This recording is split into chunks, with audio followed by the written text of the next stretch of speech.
Yet, every so often, the oath is taken amidst gathering clouds and raging storms.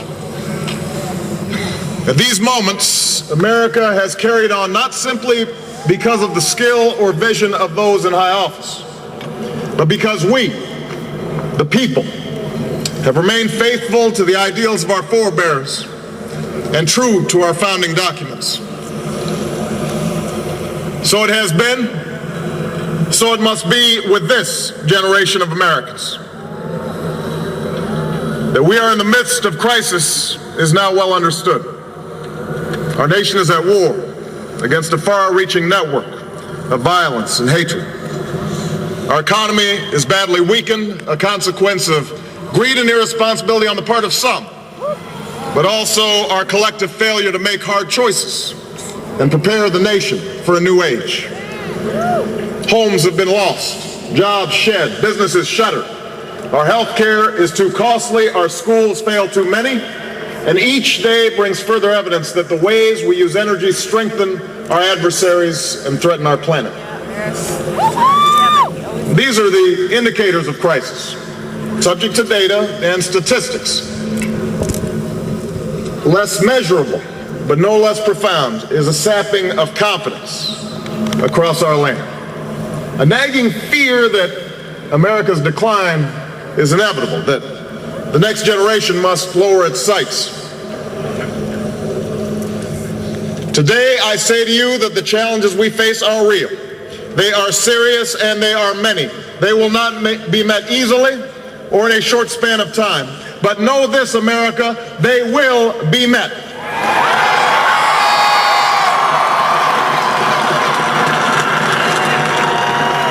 On this day, we gather because we have chosen hope over fear, unity of purpose over conflict and discord.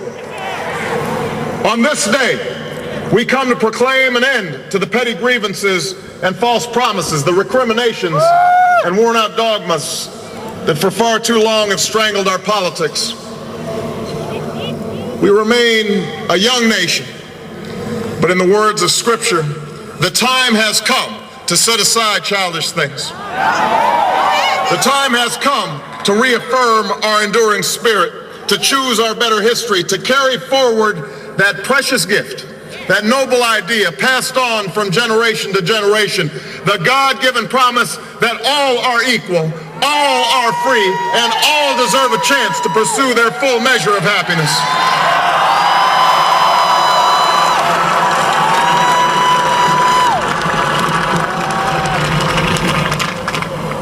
In reaffirming the greatness of our nation, we understand that greatness is never a given.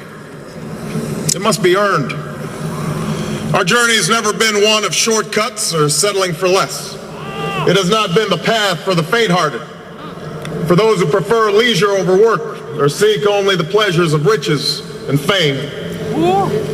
Rather, it has been the risk-takers, the doers, the makers of things, some celebrated, but more often men and women obscure in their labor, who have carried us up the long, rugged path towards prosperity and freedom.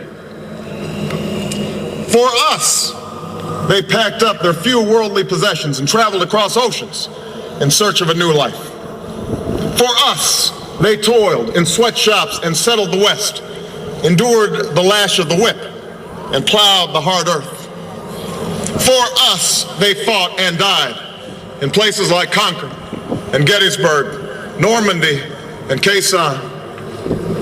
Time and again, these men and women struggled and sacrificed and worked till their hands were raw so that we might live a better life.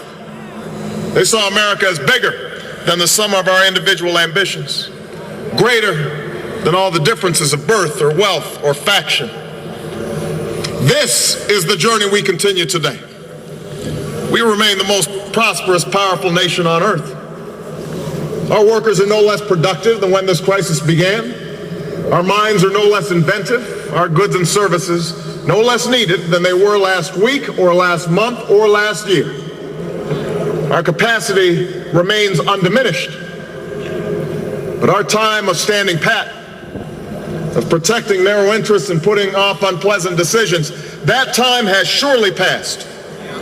Starting today, we must pick ourselves up, dust ourselves off, and begin again the work of remaking America.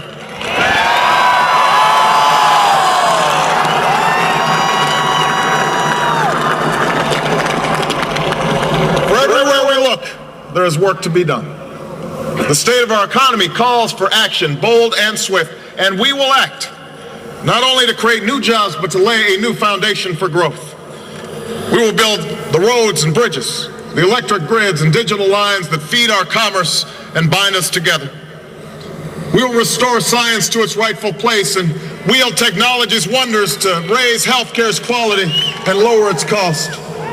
We will harness the sun and the winds and the soil to fuel our cars and run our factories, and we will transform our schools and colleges and universities to meet the demands of a new age. All this we can do. All this we will do. Now, there are some who question the scale of our ambitions, who suggest that our system cannot tolerate too many big plans. Their memories are short, for they have forgotten what this country has already done, what free men and women can achieve when imagination is joined to common purpose and necessity to courage. What the cynics fail to understand is that the ground has shifted beneath them, that the stale political arguments that have consumed us for so long no longer apply. The question we ask today is not whether our government is too big or too small, but whether it works, whether it helps families find jobs at a decent wage, care they can afford, a retirement that is dignified. Where the answer is yes, we intend to move forward. Where the answer is no, programs will end. And those of us who manage the public's dollars will be held to account to spend wisely, reform bad habits, and do our business in the light of day, because only then can we restore the vital trust between a people and their government. Nor is the question before us whether the market is a force for good or ill. Its power to generate wealth and expand freedom is unmatched. But this crisis has reminded us that without a watchful eye, the market can spin out of control. The nation cannot prosper long when it favors only the prosperous. The success of our economy has always depended not just on the size of our gross domestic product, but on the reach of our prosperity, on the ability to extend opportunity to every willing heart. Not out of charity, but because it is the surest route to our common good.